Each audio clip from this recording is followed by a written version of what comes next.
Princess Nara stood alone on the big glass deck of her palace ship. She watched the last alien ship fly away into the dark space. Its lights got smaller and smaller until they disappeared completely. Another marriage proposal rejected. Another powerful alien race turned away empty-handed. She counted in her head. 17 proposals in just 1 month. 17 different alien species had come to ask for her hand in marriage. All of them wanted to join their empires with her father's. All of them promised great things. All of them left angry and disappointed. The princess touched the cold glass with her pale blue hand. Her skin looked like crystal in the starlight. She was beautiful, everyone said so. Her long silver hair moved like water when she walked. Her purple eyes could see things others missed. But beauty was not enough anymore. Being a princess was not fun when everyone only saw her as a prize to win. Princess Nara. A deep voice spoke behind her. She turned around. General Keth walked toward her. His 4 arms carried data tablets. His green skin had dark lines that showed he was worried.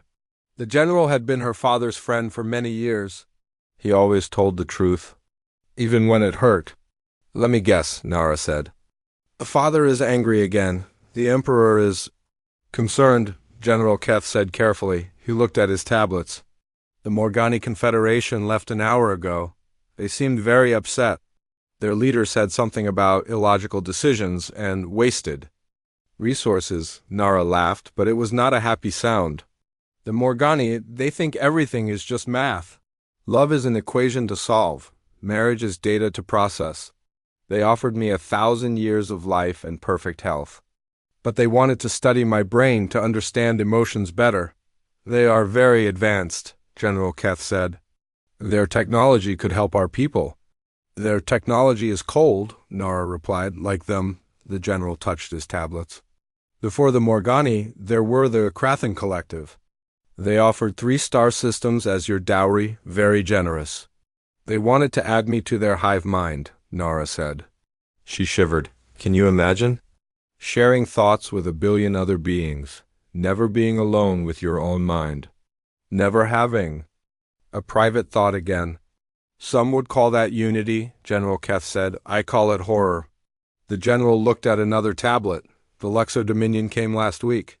Pure energy beings who made themselves solid just to meet you. They offered immortality, true immortality. You would become like them, living energy that never dies. Nara walked to another window. She could see her father's main ship in the distance. Lights moved around it like fireflies. Her people worked day and night to keep the empire running.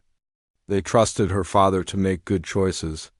They trusted her to help him. The Luxor beings were interesting, she said. But they do not understand feelings. When I asked about love, they said it was a chemical reaction that clouds judgment.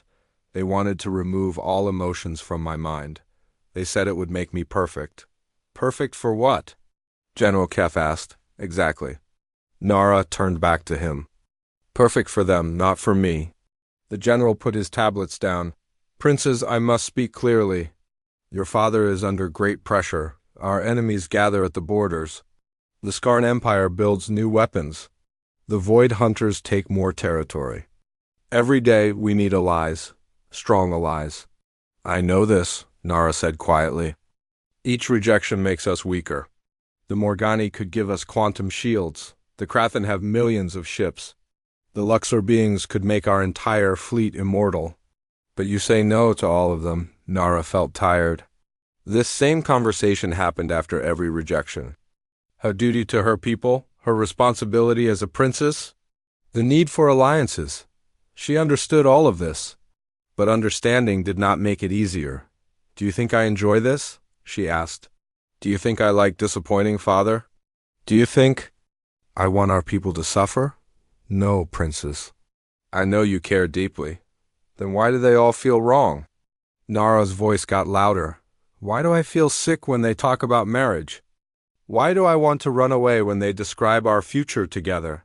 General Keth was quiet for a moment. He had watched Nara grow up. He remembered when she was a small child who asked endless questions about the stars. He remembered her learning. To read, to fight, to lead. He had never seen her so unhappy. "What are you looking for?" he asked gently. Nara sat down in a chair by the window. She pulled her knees up to her chest like a child. "I do not know. Something different. Something real." "Real?" "The Morgani see marriage as a contract. The Krathan see it as joining resources. The Luxor see it as combining energies. But none of them see me. They see Princess Nara of the Velthani Empire. They see my father's fleet and our territory and our wealth. But they do not see me," she pointed to her heart. "They do not care what I think or feel or dream about.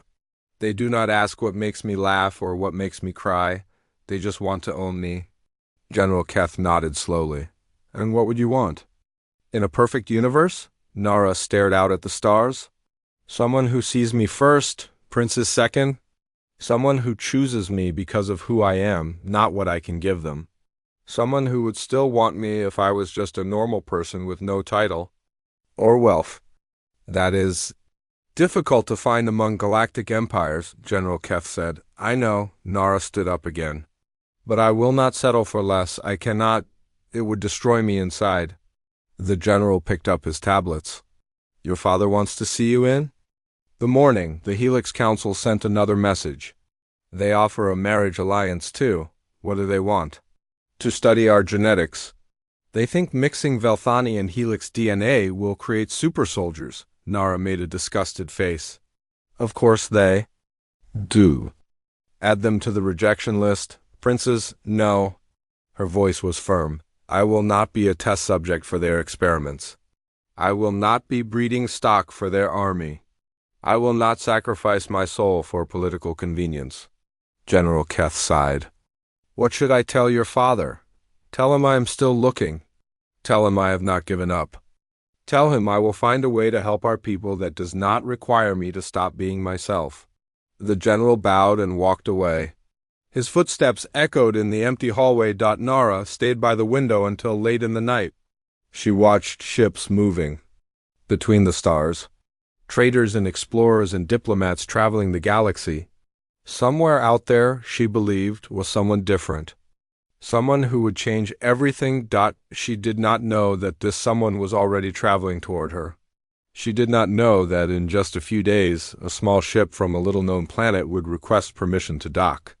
She did not know that this ship would carry the answer to all her questions, but somewhere deep in her heart she felt hope, and that was enough to keep her going. 3 days passed quietly on the palace ship. Princess Nara spent her time reading old books and walking in the garden rooms. She tried not to think about the angry messages that kept coming from the rejected alien empires. She tried not to see how worried her father looked during their meals together. On the 4th morning, everything changed. Captain Yuki burst into the breakfast room, where Nara sat with her father. Emperor Voss, the captain, was breathing hard like she had run a long way. Her hand rested on her weapon, but she did not look scared. She looked confused. "Your Majesty," Captain Yuki said with a quick bow. "Long-range sensors have detected a ship approaching our space. It is unusual." Emperor Voss put down his cup. His golden eyes were sharp. "Unusual how? Is it a threat?" "We do not think so, sir. It appears to be a diplomatic vessel, but its design is unlike anything in our databases." Nara felt her heart beat faster. Something different, something new. "Show us," she said. Captain Yuki activated her wrist device. A small hologram appeared above the breakfast table. It showed a ship that made Nara gasp. The ship was not beautiful like the flowing curves of Morgani vessels. It was not alive like the growing bioships of other races. It was not made of pure energy like Luxor constructs. It was just practical metal plates were welded together in straight lines. She could see bolts and joints where pieces connected. Exhaust ports stuck out from the back. Weapon systems looked basic and simple. It was the kind of ship someone built when they did not have perfect materials or unlimited resources, when they had to make every piece count. "It looks so double quotes." Nara searched for the right word. "Primitive," Emperor Voss finished. He did not sound impressed. "Are you sure this is a diplomatic ship? It looks more like a cargo hauler that got lost." General Keth arrived and studied the hologram. His four hands moved quickly over his tablets. I am running the design through our databases. The construction methods are very old, hundreds of years behind current technology. But there is something interesting about the structural integrity. Every piece serves multiple purposes, very efficient. Efficient or not, what are they doing here? Emperor Voss asked. Captain Yuki checked her device. They sent a standard diplomatic greeting. They request permission to dock for what they call routine diplomatic contact. They identify themselves as representing something called the United Earth Systems. United Earth Systems? General Keth frowned. I have never heard of them. Let me check the Galactic Registry. He worked on his tablets for several minutes. The breakfast got cold while everyone waited. Very strange, General Keth said finally. Earth is listed as a small planet in what we call the Outer Rim, new to space travel, no significant military power, no advanced technology, no territorial claims. They have been in space for less than 200 years, Emperor Voss laughed. 200 years? Some of our ships are older than their entire space program. What could they possibly want with us? Maybe they are lost, Captain Yuki suggested. Perhaps they need fuel or repairs. But Nara was still staring at the hologram. Something about the ship fascinated her. It looked honest, like its builders had nothing to hide. Every line and angle served a purpose.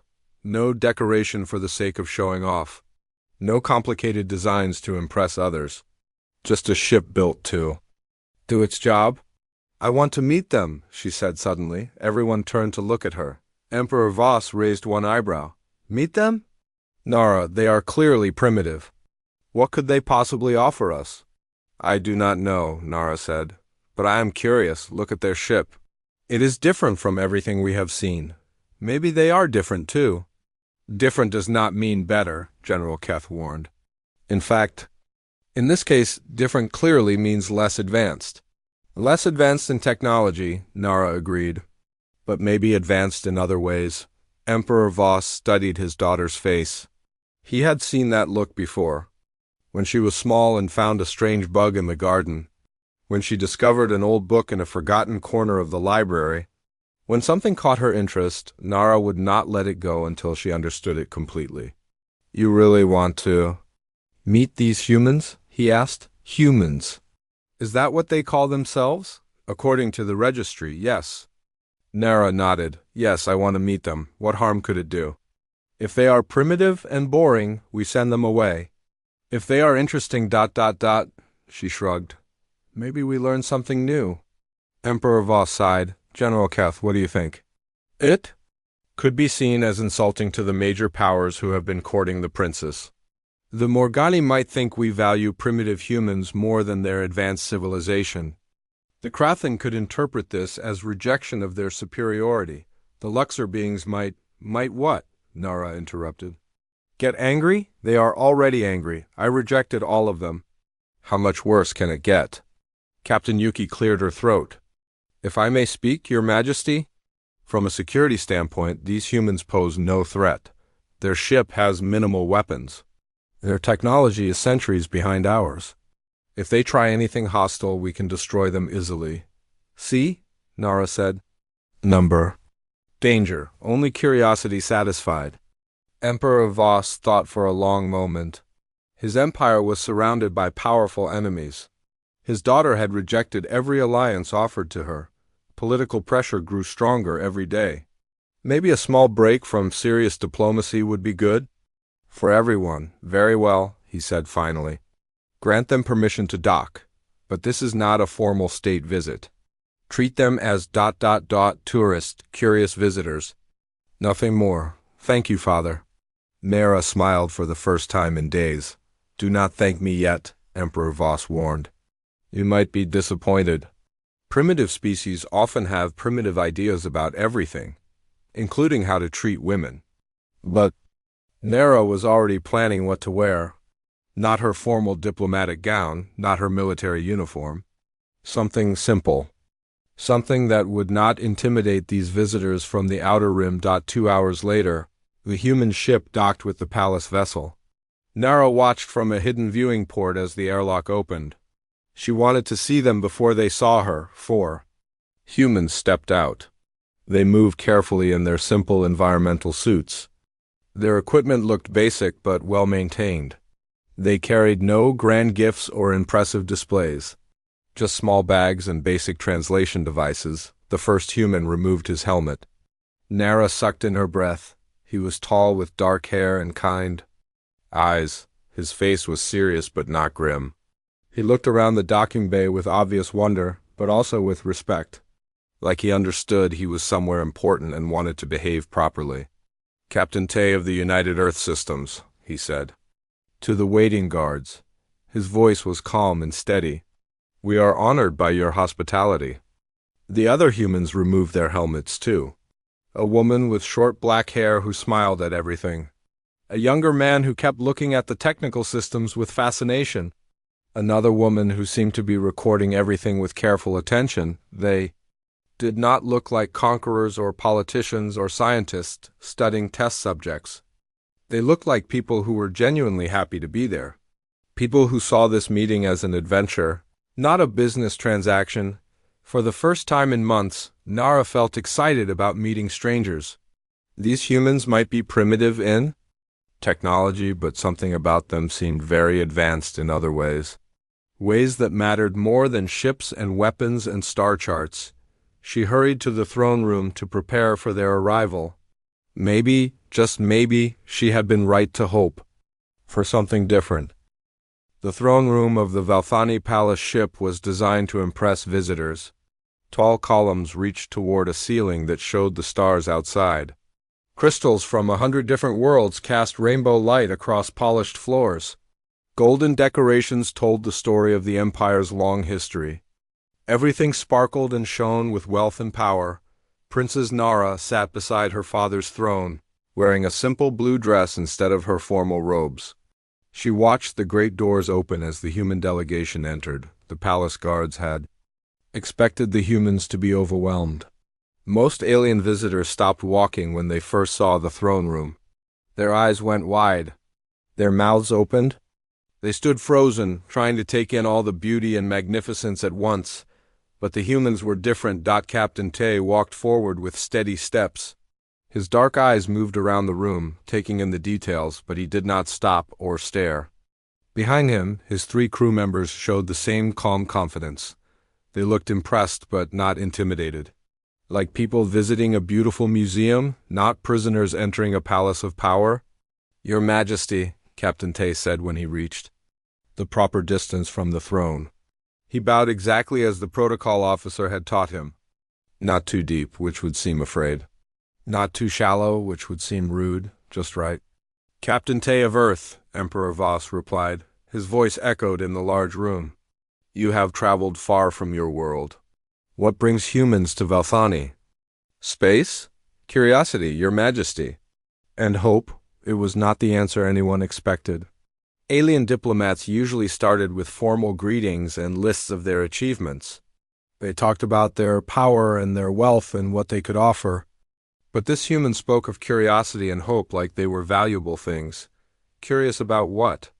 Nara asked before she could stop herself. Captain Tay turned to look at her. When their eyes met, Nara felt something strange. He was not looking at Princess Nara of the Valthani Empire. He was looking at her. Just her, like she was a person he wanted to know, not a title he wanted to win. About everything, Your Highness. Your people, your culture, your history. We have heard amazing stories about the Valthani Empire, about your art and your science and your wisdom. We wanted to see if the stories were true. And are they? Emperor Voss asked with a small smile. Even better than we imagined, Captain Tay replied honestly. This room alone tells 1,000 stories. Each crystal, each carving, each decoration has meaning. You can see the love and skill that created them. Behind Captain Tay, his crew members were also looking around with genuine interest. The woman with short hair was studying a wall carving that showed an ancient Valthani victory. The younger man watched the crystal lights with fascination. The other woman seemed to be memorizing everything she saw. Allow me to introduce my crew, Captain Tay said. Engineer Ben, who keeps our ship running. Navigator Hana, who guided us safely here. Communications Officer June, who made contact with your people possible. Each human bowed when introduced. No fancy speeches. No lists of titles or achievements. Just simple politeness. And what does Earth offer the Velthani Empire? General Keth asked from his position near the throne. His forearms crossed in a way that suggested suspicion. Captain Tay was quiet for a moment. Nara could see him thinking carefully about his answer. Honestly, General, not much that would seem impressive to a civilization like yours. Our technology is primitive compared to what you have here. Our ships are slow and simple. Our weapons are basic. Our territory is just one small planet in the outer rim. The throne room was very quiet. Most diplomats would never admit weakness so directly. They would find ways to make their limitations sound like advantages. But this human was telling the plain truth. Then what? Emperor Voss asked. He sounded curious now, not suspicious. What we have is our perspective, Captain Tay said. We are new to the galaxy, so we see things differently. We have learned to make much from little. We have survived by adapting, by working together, by never giving up even when things seemed impossible. Engineer Ben stepped forward slightly. Your Majesty, if I may, Earth was not a gentle world. Our climate was harsh, natural disasters happened often. Many different groups of humans lived in different places with different ideas. We could have fought each other until we destroyed everything.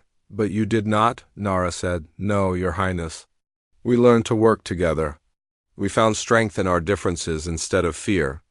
We discovered that problems become easier when many different minds work on them together. Navigator Hana spoke next. We explored our world not to conquer it, but to understand it. When we finally reached the stars, we brought that same spirit.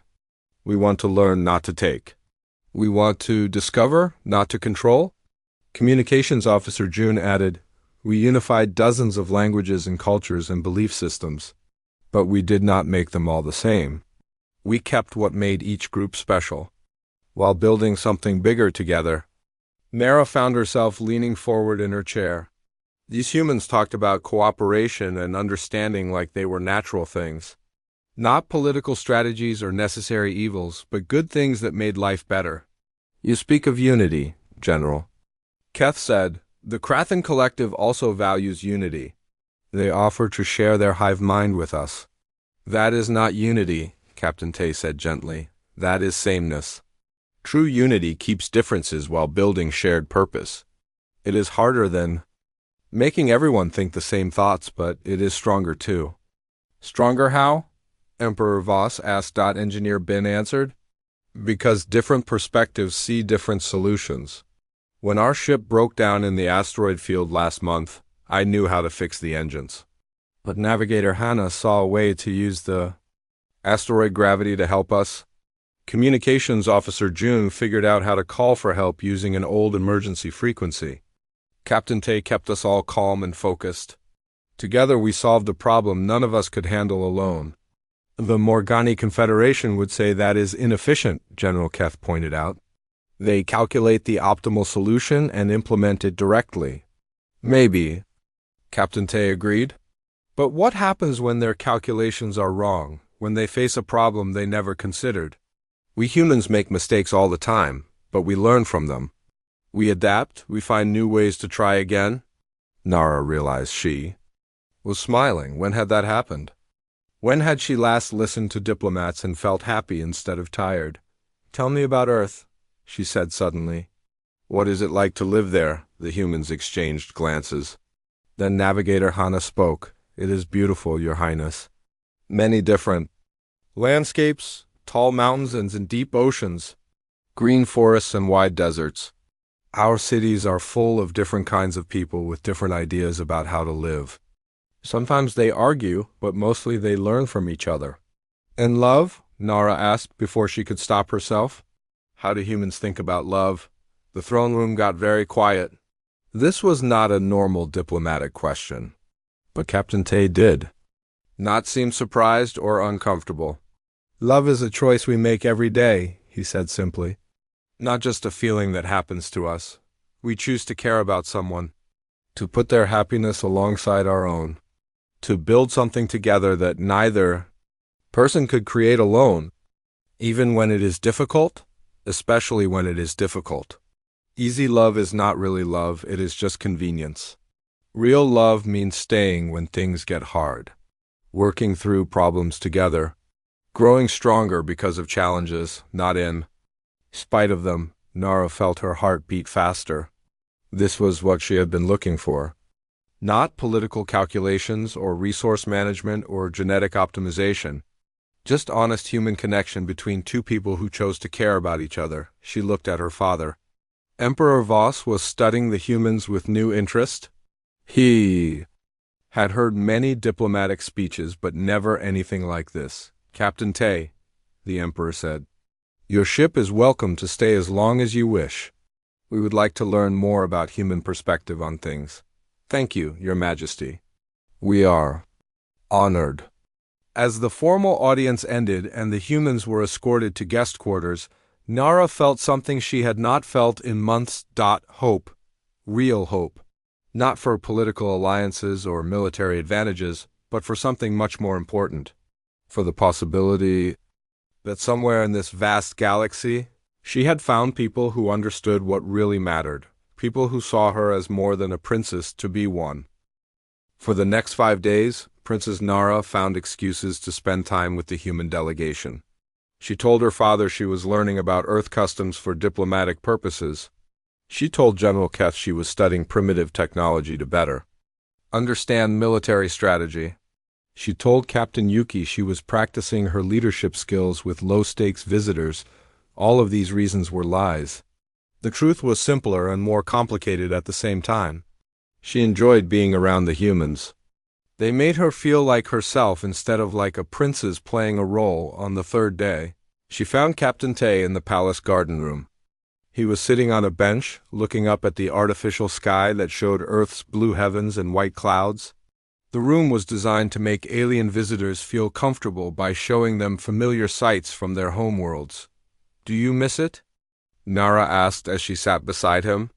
Every day, Captain Tay said without looking away from the sky. But missing home is part of exploring. If leaving was easy, it would not mean anything. I have never left this ship for more than a few hours, Nara admitted. Sometimes I wonder what it would be like to see new places, to not know what comes next. Scary, Captain Tay said with a small smile, and wonderful. Fear and wonder often come together. They sat in comfortable silence for a while. Nara realized this was something else that was different about the humans. They did not feel the need to fill every moment with words. They could just be quiet together without it feeling awkward. Can I ask you something? Nara said finally. Of course. Why did you really come here? I know you said curiosity and hope, but there must be more. Earth is far away. This journey must have been expensive and dangerous for your people. Captain Tay turned to look at her. His dark eyes were serious but kind. Because we heard stories about a princess who said no to everyone, who refused every alliance her people needed. We wanted to understand why. Nara felt her cheeks get warm. And what do you think now? I think you were waiting for something real.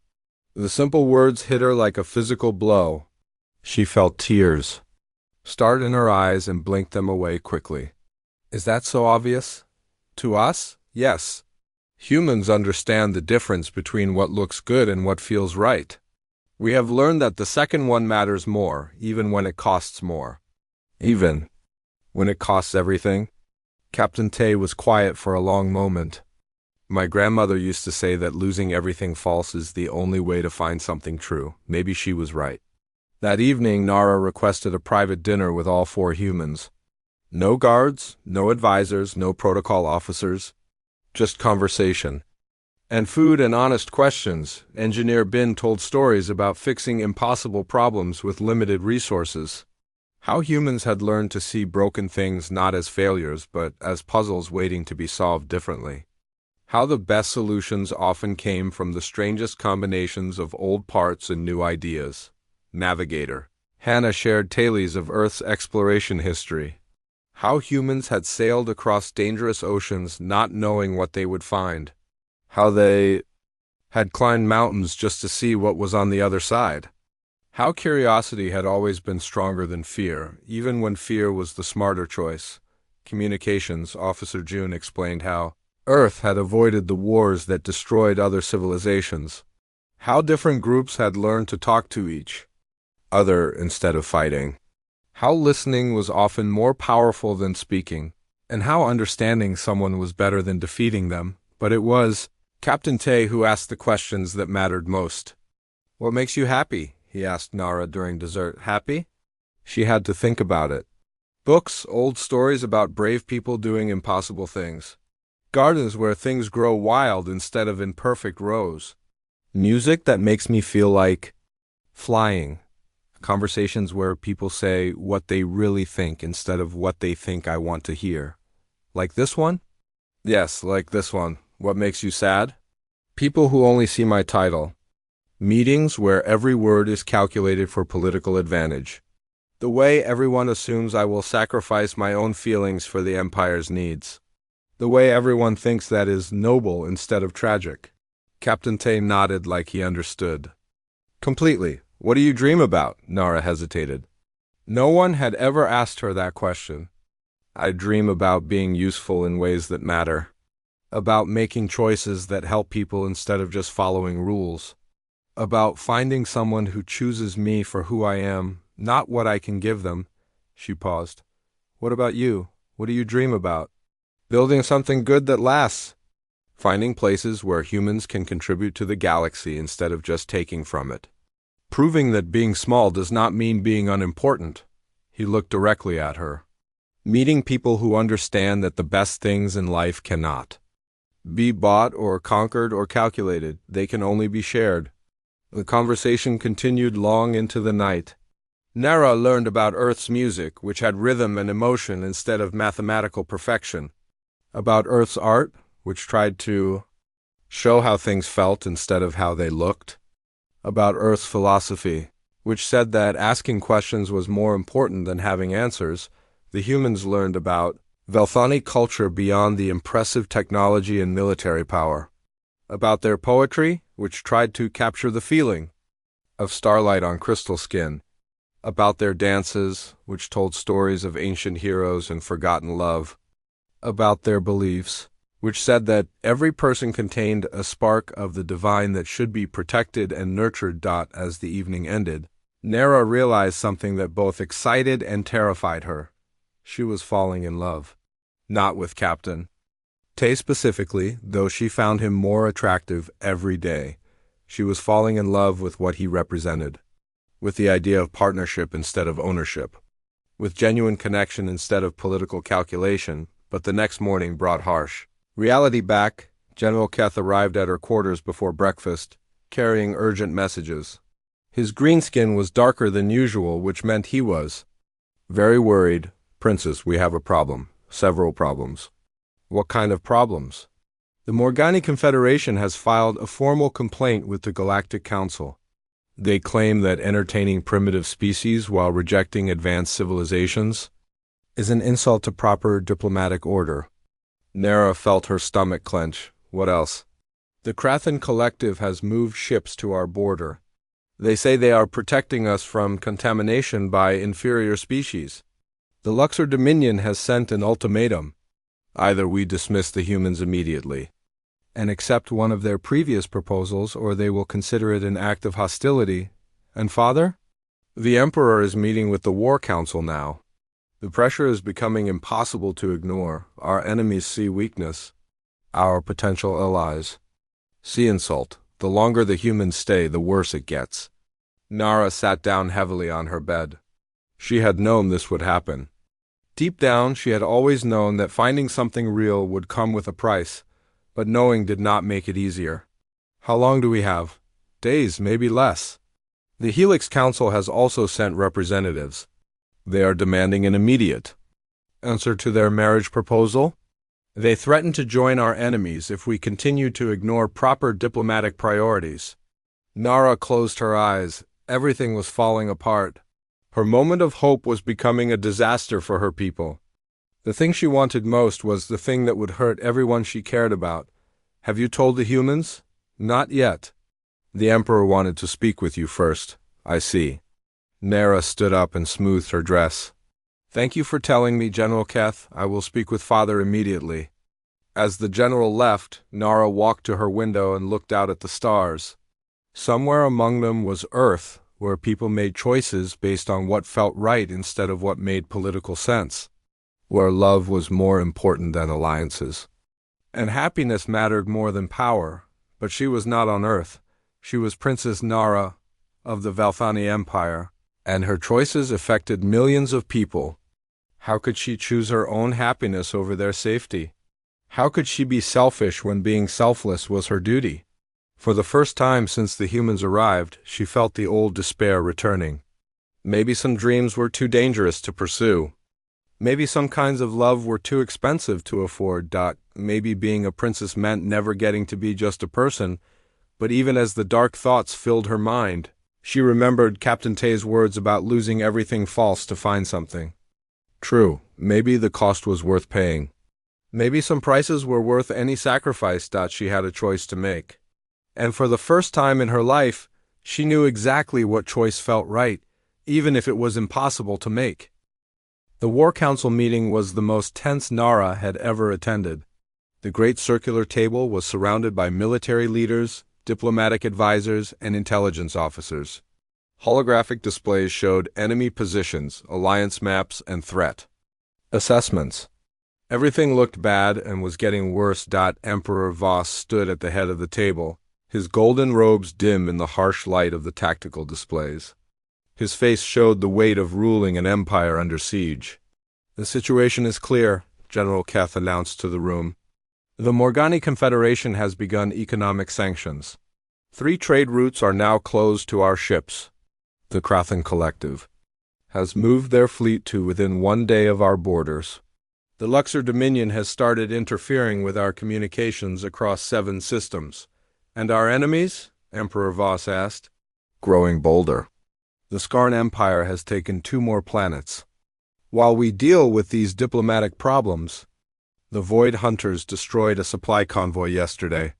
They know we are distracted and weakened. Admiral Zor, the Empire's military commander, leaned forward. Your Majesty, we cannot fight everyone at once. We need allies. Strong allies. The humans offer us nothing but problems. They offer us perspective, Nara said quietly. The room turned to look at her. Several officers made dismissive sounds. Perspective does not stop energy weapons, Admiral Zor replied. Perspective does not? Shield our planets from invasion. We need quantum technology from the Morgani. We need the Krathan fleet power. We need Luxor immortality systems. At what cost? Nara asked. Any cost, Admiral Zor said firmly. That is what leadership means, making hard choices for the greater good. Emperor Voss held up his hand for silence. What do you suggest, Admiral? Dismiss. The humans immediately apologized to the offended powers. Accept the strongest marriage alliance available. Probably the Morgani, their technology would give us the biggest advantage. Several other officers nodded agreement. The logic was clear and cold and completely correct from a military standpoint. And if I refuse? Nara asked. The room got very quiet. Admiral Zor looked at Emperor Voss, who nodded for him to speak freely. Then you condemn your people to war without adequate allies. Millions will die, entire worlds will be lost. The empire will fall, and it will be because one princess chose her personal feelings over her duty. The words hit Nara like physical blows. She felt the weight of every life in the empire pressing down on her shoulders. Every child who would grow up in war. Every family that would be destroyed. Every world that would burn because she wanted to choose love over politics. How long do I have to decide? She asked. The ultimatum expires in 6 hours, General Keth said. After that, the Luxor Dominion will consider us hostile. The other powers will follow their lead. Emperor Voss dismissed the council. When the room was empty except for father and daughter, He sat down heavily in his chair. I am sorry, Nara, he said quietly. I hoped we could find another way. So did I. Nara stared at the tactical displays still floating in the air. Red markers showed enemy positions. Yellow markers showed neutral powers that might become enemies. Green markers showed allies, and there were very few of those. The humans seem like good people, Emperor Voss continued. In a different universe this might have worked, but we live in this universe. With these enemies and these choices, I know, Father. You could learn to be happy with the Morgani. They are logical but not cruel. They would treat you well in their way, like a valuable research specimen. Better than seeing our people die for your romantic ideals. Nara knew he was right. She had always known this moment would come. The moment when being a princess mattered more than being a person. When duty crushed dreams and responsibility destroyed hope. I need to tell the humans, she said. I will handle that. You should not have to. No, I need to tell them myself. They deserve that much. Nara walked slowly through the ship's corridors, toward the guest quarters. Each step felt heavier than the last. She had found something real and true and good, and now she had to throw it away. She had touched the life she wanted, and now she had to return to the life she was trapped in. The humans were in the common area of their quarters, sharing a simple meal and quiet conversation. They looked up when she entered, and their faces immediately showed concern. Princess Nara, Captain Tay said, standing, what is wrong? Everything. She sat down across from them, not trusting her voice to stay steady if she remained standing. The galactic powers have issued ultimatums. Accept their marriage proposals and dismiss you immediately, or face war with multiple enemies while our current enemies grow stronger. The humans exchanged glances but did not seem surprised. We wondered when this would happen, Engineer Bin said gently. We knew our presence would cause problems. It is not your fault, Nara said quickly. You did nothing wrong? You were exactly what I hoped you would be. That is the problem. What will you do? Navigator Hannah asked. What I have to do. Accept the marriage alliance that gives us the best military advantage, probably the Morgani Confederation. Become a research subject who helps produce superior weapons technology. She tried to smile but failed. At least our people will be safe. And you? Captain Tay asked quietly. I will do my duty. I will sacrifice my happiness for the Empire's survival. I will smile at formal dinners and pretend to be grateful for the honor of being a political tool. Her voice broke slightly. I will try to forget that I ever knew what real partnership could feel like. The room was silent for a long moment. Then Communications Officer June spoke. There is another option. Everyone turned to look at him. We could fight, he said simply. Admiral Zor would have laughed. General Keth would have called it impossible. But Captain Tay leaned forward with interest. Explain. The ultimatum expires in 6 hours. What if something happened before then? Something that changed the entire situation? Like what? Nara asked. Like, proving that small ships with primitive technology can still matter in this galaxy. Like showing that courage and intelligence are more important than advanced weapons. Like demonstrating that humans might be worth allying with after all. June, Engineer Bin said slowly, are you suggesting what I think you are suggesting? I am suggesting that we stop being diplomatic visitors and start being what we really are. Explorers, problem solvers, people who do not give up when things look impossible. Navigator Hannah was already pulling up star charts on her personal device. The Krathan fleet at our border? 1 day away, moving slowly to avoid seeming too aggressive. If something happened to delay them. Or something happened to make the Morgani reconsider their position, Engineer Ben added. Or something proved to the Luxor Dominion that humans are more interesting than they thought, Captain Tay said. Nara felt her heart start to beat faster. What are you talking about? Your ship cannot fight an entire fleet. You would be destroyed in minutes. Maybe, Captain Tay agreed, but maybe not. Remember what I told you about human perspective? We see things differently. We find solutions others miss. This is insane, Nara said. I cannot ask you to risk your lives for my personal happiness. You are not asking, Captain Tay replied. We are offering. And this is not about your personal happiness anymore. This is about proving that small people can make big differences. That primitive does not mean worthless. That sometimes the best answer is the one nobody expects. He stood up and looked directly at her. Princess Nara, we came here hoping to find something worth fighting for. We found it. The question is, are you willing to fight for it too?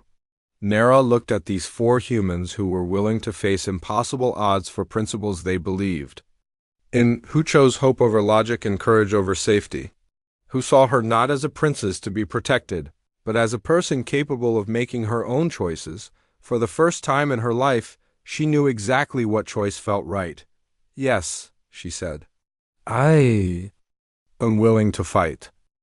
The plan was simple, dangerous, and completely insane, which made it perfectly human. According to Captain Tay. Princess Nara stood in the command center of the UES Determination, watching the humans prepare for what might be their last mission. The ship was even smaller inside than it looked from outside.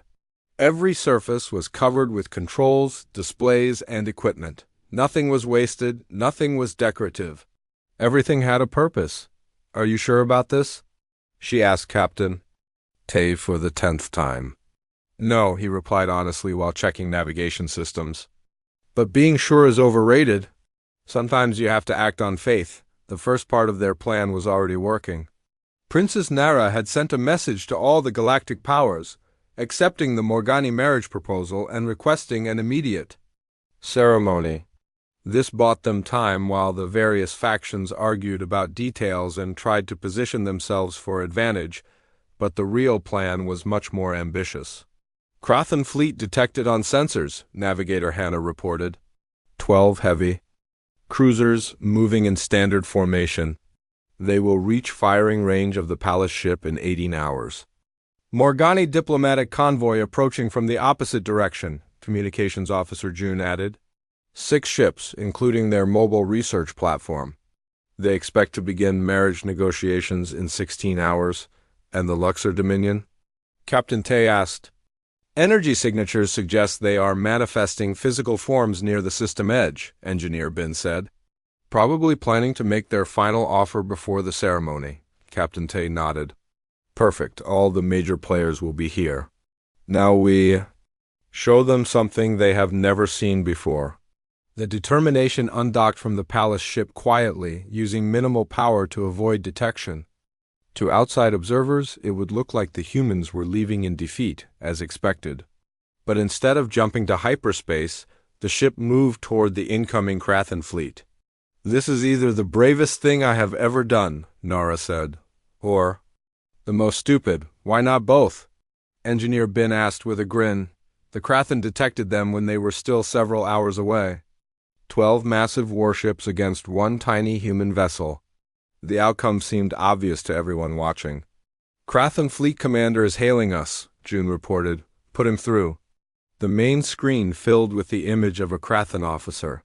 His insect-like features showed confusion and contempt. Human vessel, you are approaching a Krathan military formation. Change course immediately or be destroyed. This is Captain Tay of the UES Determination, Tay replied calmly. We cannot change course, we have a mission to complete. What mission could possibly be worth your lives? Proving that courage matters more than firepower. That intelligence beats raw strength. That even the smallest ship can make a difference when it is crewed by people who refuse to give up. The Krathan commander made a sound that might have been laughter. You think to challenge 12 heavy cruisers with one primitive vessel? This is not courage. This is insanity. Maybe let us find out? The Determination accelerated directly toward the Krathan fleet. What happened next became legend throughout the galaxy. Engineer Bin had spent days studying the palace ship's sensor logs, analyzing every detail of Krathan ship design. He discovered something that advanced alien engineers had missed because they were too focused on obvious solutions. The Krathan used a centralized power distribution system that was extremely efficient but had one critical weakness: Navigator. Hannah had plotted a course that seemed suicidal, but was actually carefully calculated. She used the system's asteroid field and gravitational anomalies to create opportunities that larger ships could not exploit. Communications Officer June had been monitoring Krathen military frequencies for days. He discovered that their hive mind communication system, while powerful, could be disrupted by specific interference patterns that confused their coordination protocols, and Captain Tay had the most dangerous job of all. He had to make it look real. The battle lasted 6 hours. The determination danced between asteroid and starships, using every trick humans had learned in 2 centuries of space exploration. When their weapons could not penetrate Krathen shields, they used the asteroids as weapons instead. When their ship was damaged, they made repairs using salvaged materials and stubborn ingenuity. Most importantly, they protected the Velthani civilian ships that got caught in the crossfire. When Krathen weapons threatened a medical transport, the determination used itself as a shield. When refugees needed evacuation routes, the humans coordinated rescue efforts instead of protecting themselves. The watching galaxy saw something they had never seen before. A primitive ship outfighting advanced vessels not through superior technology, but through superior will. Humans who chose to save alien civilians even when it meant certain death. A crew that refused to retreat even when facing impossible odds. By the time Velthani reinforcements arrived, 3 Krathen cruisers were disabled and the rest were retreating. The determination was badly damaged but still fighting. Captain Tay was injured but still giving orders. His crew was exhausted but still functioning. And Princess Nara was broadcasting everything to the entire galaxy. "This is Princess Nara of the Velthani Empire," her voice carried across space to every major. "Power, you have seen what courage looks like. You have seen what partnership means. You have seen why humanity deserves a place in this galaxy." The response was immediate and overwhelming. Smaller species that had been bullied by the major powers began sending messages of support. Worlds that had been forced into alliances they did not want declared independence. Races that had been dismissed as primitive started demanding representation in galactic affairs. The Morgani Confederation's cold logic could not process what they had witnessed. How could primitive emotions like courage and sacrifice produce superior results to calculated optimization? Their marriage proposal was quietly withdrawn as their scientists began requesting permission to study human psychology. The Krathen collective's hive mind was thrown into chaos. Individual Krathen began asking questions about personal choice and self-sacrifice that their collective consciousness could not answer.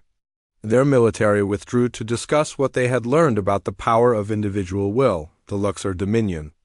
Pure energy beings who thought they understood everything found themselves confused by concepts like loyalty and love that transcended logical analysis. They began manifesting into physical forms more often, trying to understand what they had been missing, and in the middle of it all, Princess Nara made her choice. "I'd choose Captain Tay," she announced to the galaxy.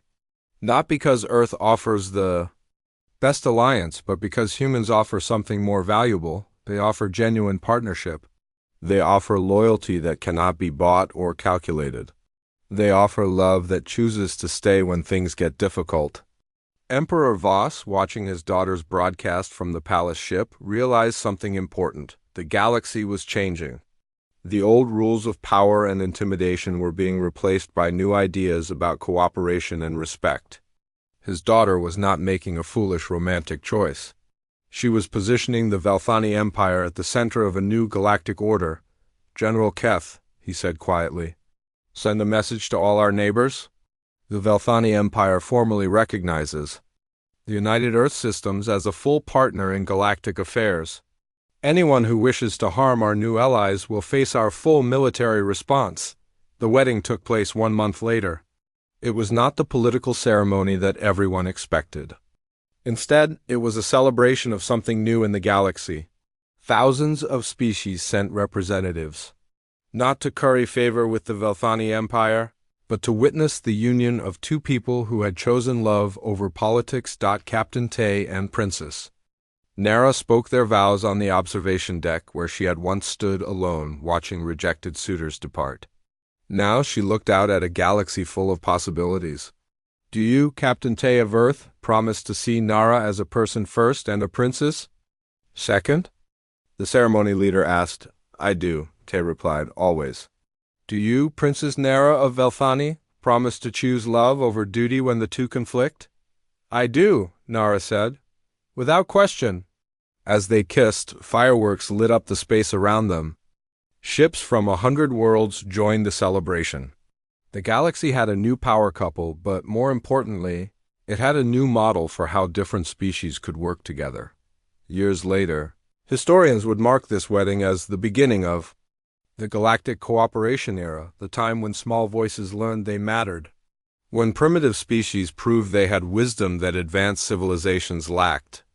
When the galaxy discovered that strength came not from what you could take, but from what you were willing to give, and in the center of it all were two people who had chosen to believe that love was stronger than politics, that courage was more valuable than weapons, and that sometimes the best answer to an impossible choice was to change the question entirely. Princess Nara had rejected every offer until she saw a human ship, but in the end, she did not just accept the humans. She joined them in proving that the smallest among us could change everything. The galaxy would never be the same. And that was exactly how the humans liked it.